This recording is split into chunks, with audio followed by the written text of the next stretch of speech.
This is Blackstone Joe, and you're listening to Slick Talk.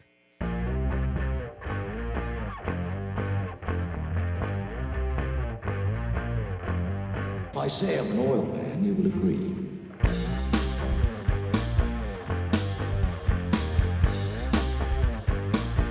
Gets the stink of oil about him.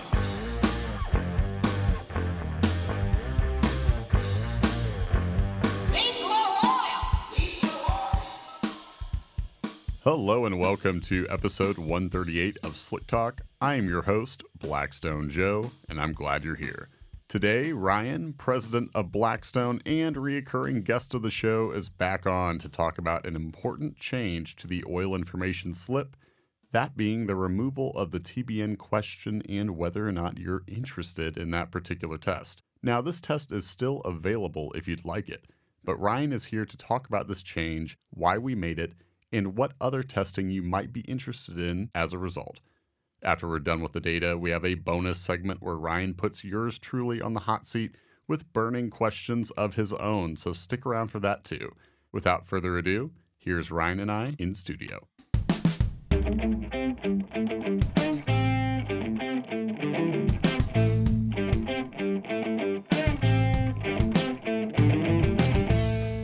So as the stone turns, we have a few changes to discuss. One of those is the oil information slip and a pretty big difference as far as the removal of the TBN and whether or not customers are interested in that. So I wanted to kick things off by laying a bit of foundation for people that may not know. What is the TBN test and how have we run it in the past? Sure.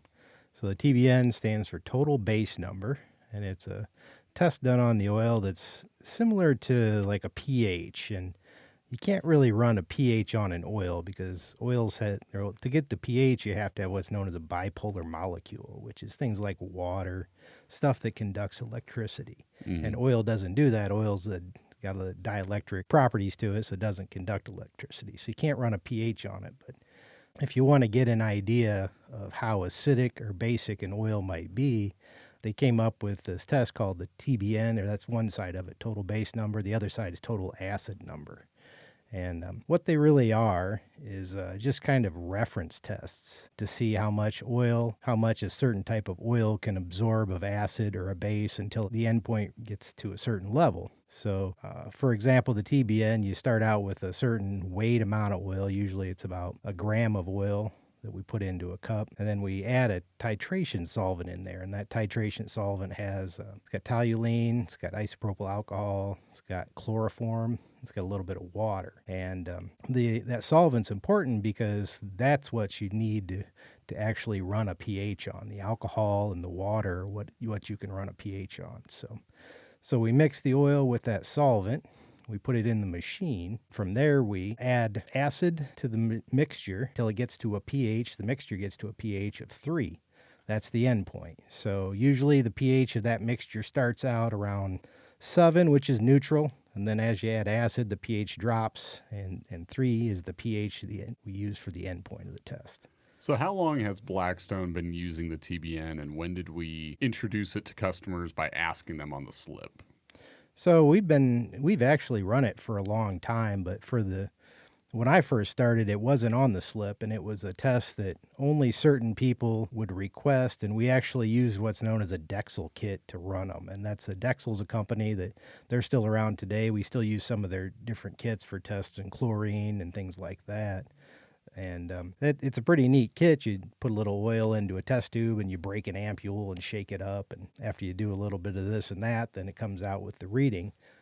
What happened gave us the idea to put it on the slip is we actually got some bad press on a forum one time. Never happened before. Believe that?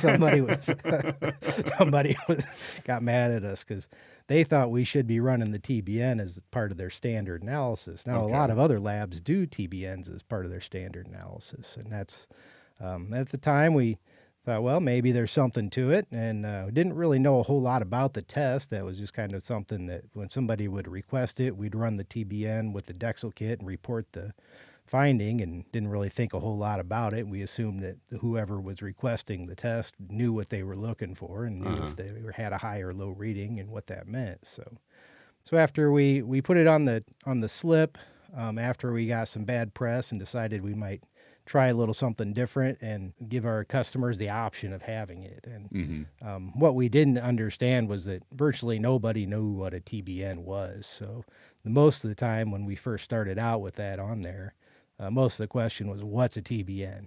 And so we'd spend, part of the comment, a good chunk of the comment, explaining what the TBN was.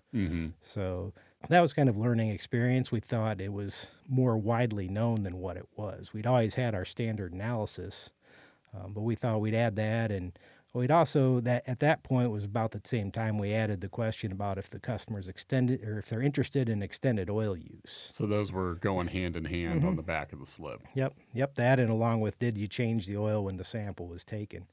Okay.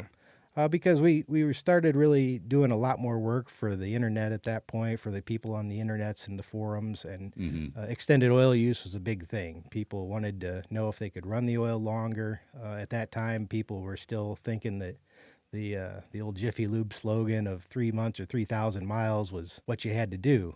And did Jiffy Lube come up with that?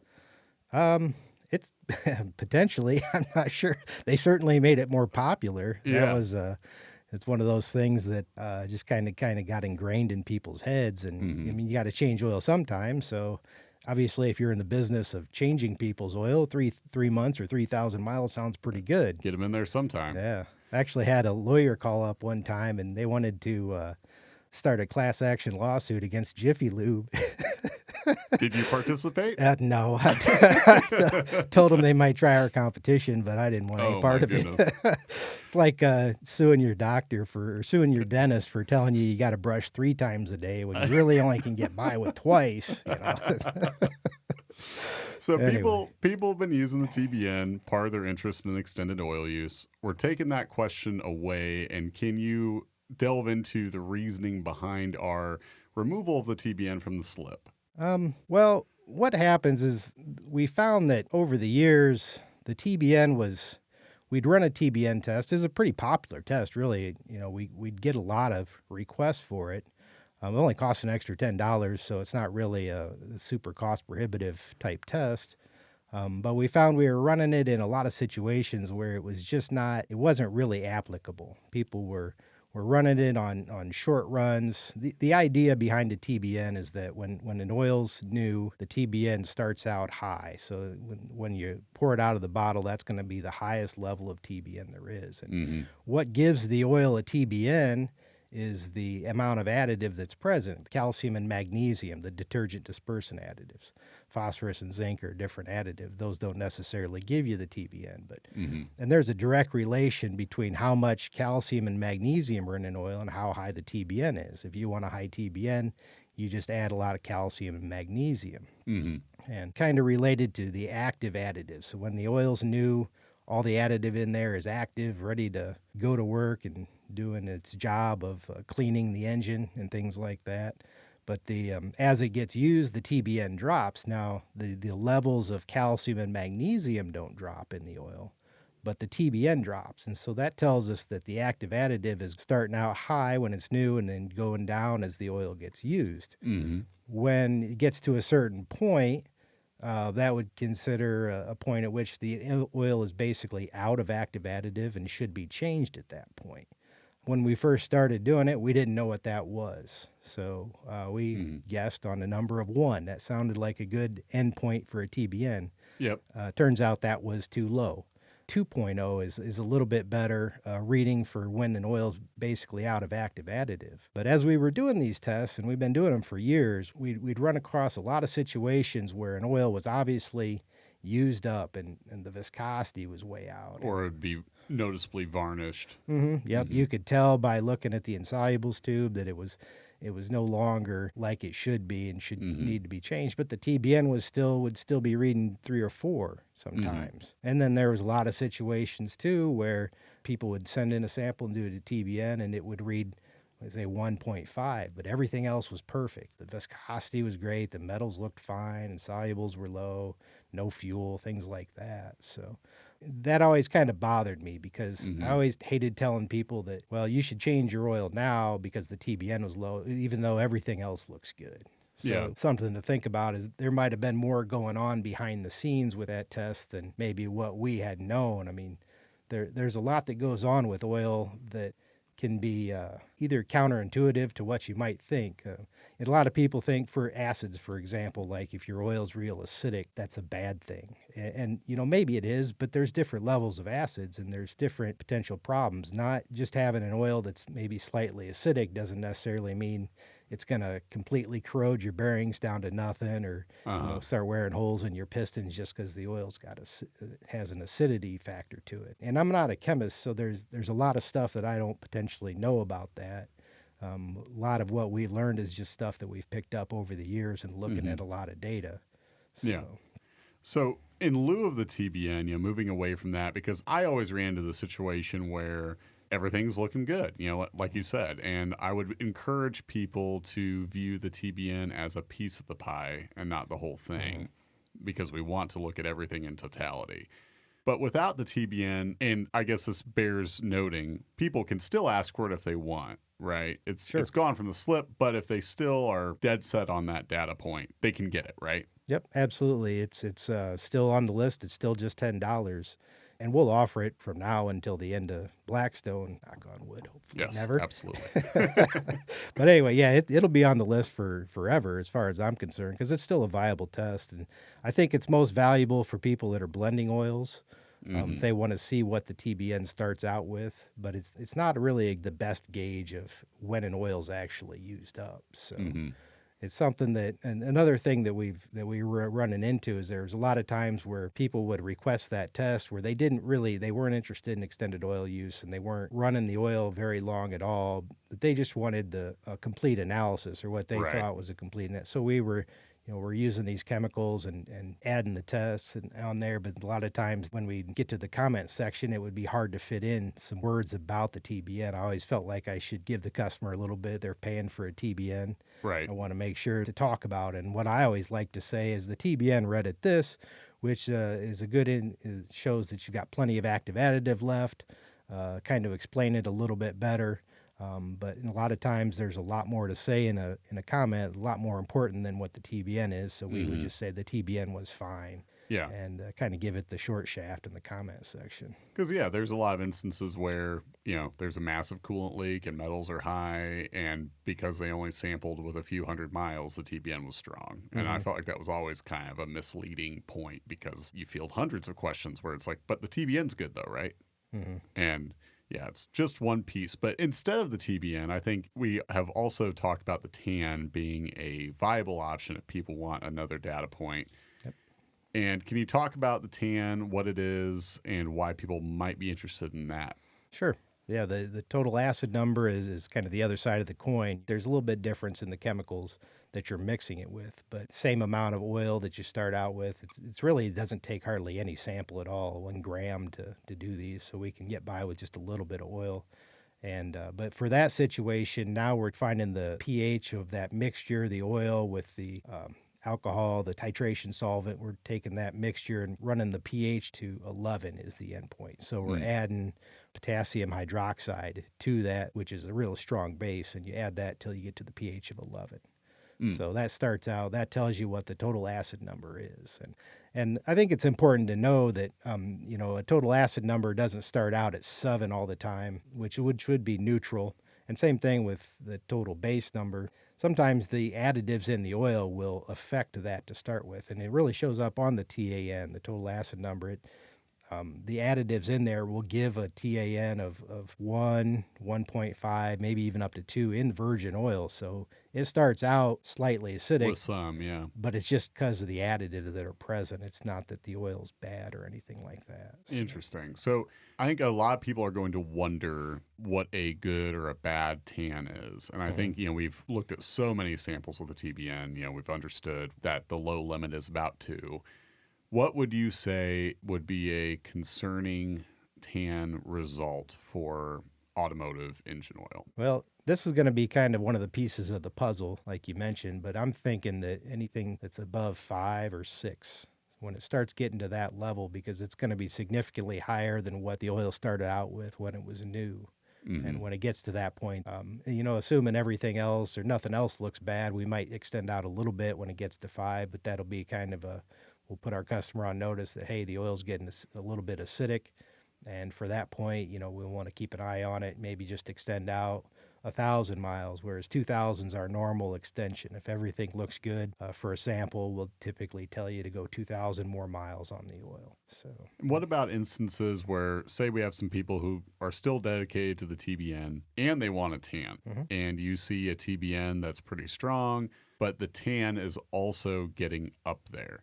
Do you think that you can relate those two at all? Like, say, if there's a strong TBN and the tan is 5 or higher, could you see an argument that if there's active additive left, the tan is not as significant? Or is it simply acidic is acidic, and that's not what we want to see, regardless of how strong your TBN may still be? I think that's going to be something that we'll have to kind of study as we go. And because we do a fair number of samples where people have requested both of them. And typically, I think the TAN will be a bit more important when that starts to go high versus that if you still have plenty of TBN left. I think we'll give more weight to the higher TAN level.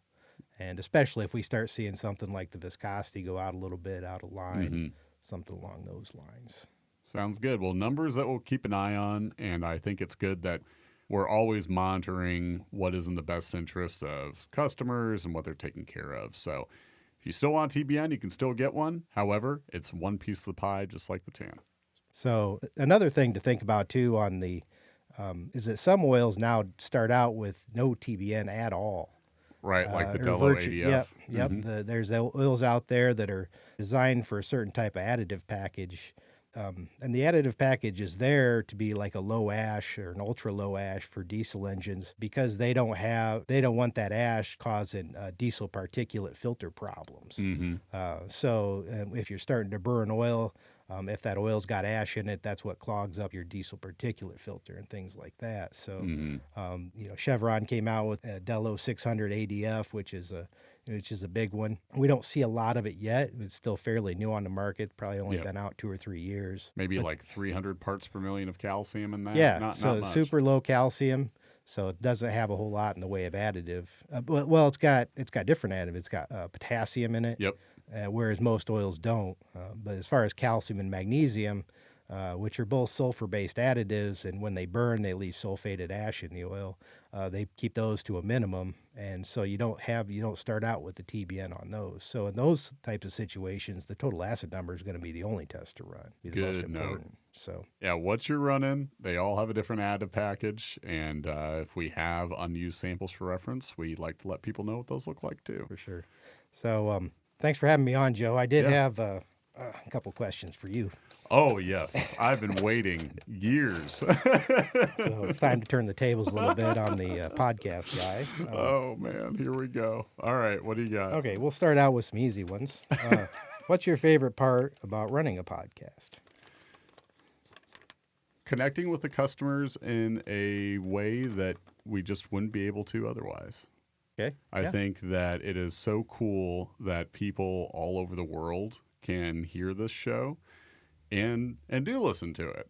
That's really cool, and it builds the connection in a way that walking in I never thought would have been possible. All right, interesting. What's your favorite podcast besides Slick Talk? I'm a big movie guy, and there's a show called The Big Picture, where it's two people that they're professional movie critics, and that's something where I can't even imagine what it must be like to just watch movies and talk about them. But it's The Big Picture Pod, because as a film buff, there's nothing that I could listen to longer than that. So yeah, it's one of the things when we hired Arryn.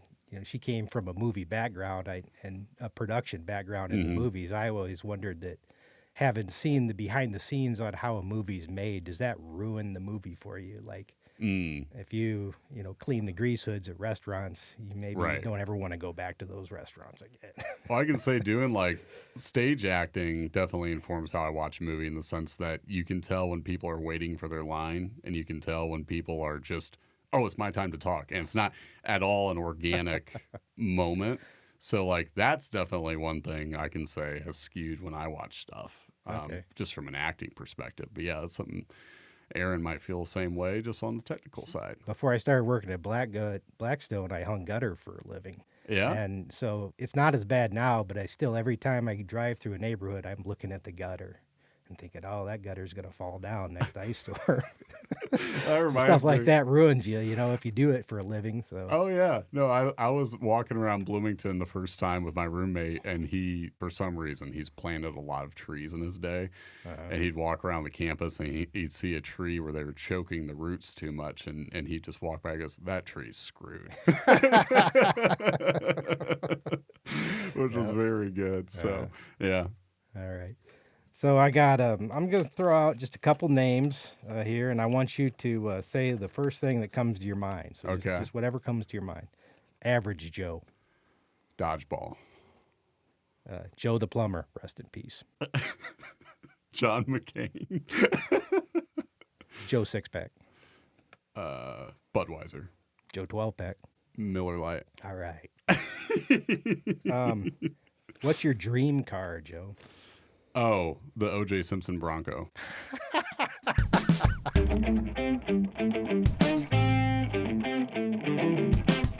Good stuff. Hope you enjoyed this breakdown of testing and a bonus segment to go along with it. Thanks for hanging out. This is Blackstone Joe signing off.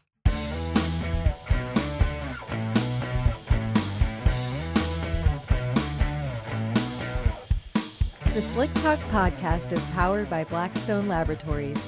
If you're ready to start your oil analysis journey, visit blackstone-labs.com to order your free test kit.